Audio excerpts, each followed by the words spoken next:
Artificial ఇంటెలిజెన్స్తో అనర్థాలు కూడా చాలా మొదలయ్యాయి. రీసెంట్గా మనం చూస్తే గ్రోక్ ఏ చాట్ బాట్ ఏదైతే ఉందో, గ్రోక్ ఇమేజ్ అని చెప్పి వాళ్ళ ఏ చాట్ బాట్ అనమాట. దానిలో చాలా వరకు అసభ్యకరమైన పిక్చర్స్, ఏదైతే ఆడపిల్లలకు సంబంధించిన పిక్చర్స్ ఉంటాయో అవి పిక్చర్ మ్యానిపులేషన్స్ అనమాట. ఈ గ్రోక్ ఇమేజ్ చాట్ బాట్ ఏదైతే ఉందో multi modal image and short video generation feature అనమాట. ఈ ఫీచర్ ప్రకారం ఏమవుతుందంటే, ఒక అమ్మాయి ఫోటో ఇచ్చేసి మనం రకరకాల ప్రాంప్ట్స్ ద్వారా అమ్మాయిని రకరకాల విధాలుగా చూపించవచ్చు అనమాట. దానివల్ల మహిళల హక్కులు, వాళ్ళ యొక్క ప్రైవసీ, డిగ్నిటీ మొత్తం కాల్ రాస్తున్నాయని చెప్పి కూడా అందరూ అంటున్నారు. మనం చూస్తే కనుక రీసెంట్గా శివసేన రాజ్యసభ ఎంపీ ప్రియాంక చతుర్వేది గారు మినిస్ట్రీ ఆఫ్ ఎలక్ట్రానిక్స్ ఇన్ఫర్మేషన్ టెక్నాలజీకి, వాళ్ళ సెక్రటరీకి, వాళ్ళ మినిస్టర్కి ఉత్తరం రాశారు. ఈ గ్రోక్ ఏ చాట్ బాట్ ఏదైతే ఉందో, గ్రోక్ ఇమేజ్ అనేది ఇది ఉమెన్ డిగ్నిటీని భంగం కలిగిస్తుంది. ఉమెన్ యొక్క హక్కులు, మహిళా హక్కుల్ని భంగం కలిగిస్తుంది. వాళ్ళ ప్రైవసీ కావచ్చు, వాళ్ళ డిగ్నిటీ కావచ్చు, ఇదంతా కూడా కంప్లీట్గా క్రిమినల్ మిస్యూజ్ చేస్తుంది. ఇది ఒక క్రియేటివ్ ఎక్స్ప్రెషన్ కాదు. అంటే ఒక అమ్మాయి బొమ్మ పెట్టి, ఒక సెలబ్రిటీ బొమ్మ పెట్టి దానికి సంబంధించి వాళ్ళకి ఇష్టం వచ్చినట్టు మన ఇమేజ్ మార్చేయచ్చు, మన డ్రెస్ ఎలా అయినా వేయచ్చు, మనకు సంబంధించిన పార్ట్స్ ఎలా అయినా చూపించవచ్చు అనమాట. ఇది క్రియేటివ్ ఎక్స్ప్రెషన్ అనుకుంటే తప్పు, ఇది మన డిగ్నిటీకి భంగం కలిగిస్తుందని చెప్పి కూడా ప్రియాంక చతుర్వేది గారు కూడా ఉత్తరం రాశారనమాట. ఇది కంప్లీట్గా సభ్య సమాజం అంగీకరించలేంది.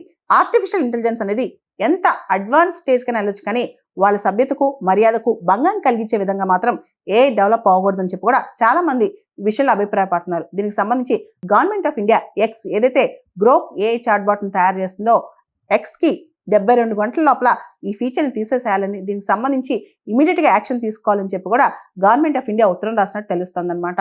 మనకు తెలిసి ఈ గ్రోక్ ఇమేజ్ మోడల్లో 4 మోడ్స్ ఉన్నాయి: normal, fun, fast and spicy. ఎవరైతే అడల్ట్స్ ఉంటారో వాళ్ళు ఈ స్పైసీ మోడల్లో ఆపరేట్ చేసుకోవచ్చు అనమాట. దీనిలో కొన్ని సెక్షువల్లీ సజెస్టివ్ ఇమేజెస్ కానీ, సెక్షువల్లీ న్యూడ్ ఇమేజెస్ కానీ ఇలాంటివి జనరేట్ అవుతాయి. ముఖ్యంగా డీప్ ఫేక్ అనమాట. అంటే ఒక అమ్మాయిని అబ్బాయిని చూపించకూడనంత విధంగా అవుతాయి. ఎక్కువగా ఆడపిల్లల విజువల్స్ కానీ, ఇలాంటి పబ్లిక్ ఫిగర్స్ కానీ ఇవన్నీ బయటకు వస్తున్నాయి అనమాట. రీసెంట్గా మనం చూస్తే టేలర్ స్విఫ్ట్, ఒక ప్రముఖ గాయని, మనకు తెలుసు, హాలీవుడ్, ఆవిడ యొక్క న్యూడ్ ఇమేజ్ ఒకటి, న్యూడ్ షార్ట్ వీడియో ఒకటి బయటకు వచ్చింది. అంతేకాదు ఆవిడ యొక్క డిగ్నిటీ కానీ ఇవన్నీ కూడా క్వశ్చన్లో పడతాయి కదా. ఇవన్నీ ఆలోచించకుండా ఇలాంటి ఇమేజ్ జనరేషన్ ఫీచర్ అనేది ఎలా పెట్టారని చెప్పి కూడా చాలా మంది గ్రోకుని తిడుతున్నారనమాట. అనాథరైజ్డ్ ఇమేజ్ మ్యానిపులేషన్ అంటాం. అంటే మన పర్మిషన్ లేకుండా మన ఇమేజ్ మ్యానిపులేషన్ అనేది ఇది చాలా పెద్ద క్రిమినల్ యాక్టివిటీ, అనెథికల్ యాక్టివిటీ అని కూడా అభిప్రాయపడుతున్నారనమాట. కంట్రీస్ అంటే మహిళల పట్ల, వాళ్ళ డిగ్నిటీ పట్ల ఇంత పెద్ద అసభ్యకరమైన సంగతులు జరుగుతుంటే మన కంట్రీ ఎందుకు ప్యాసివ్గా ఉంటుంది, ఉండకూడదని చెప్పి కూడా చాలా మంది అభిప్రాయపడుతున్నారు. అందుకనే గవర్నమెంట్ ఆఫ్ ఇండియా దీని మీద ఎక్స్కి అల్టిమేటం ఇచ్చి 72 గంటల లోపల యాక్షన్ తీసుకోవాలి. యాక్షన్ ఏం తీసుకున్నారో ఆ రిపోర్ట్ కూడా గవర్నమెంట్కి సబ్మిట్ చేయాలని చెప్పి చెప్పిందనమాట.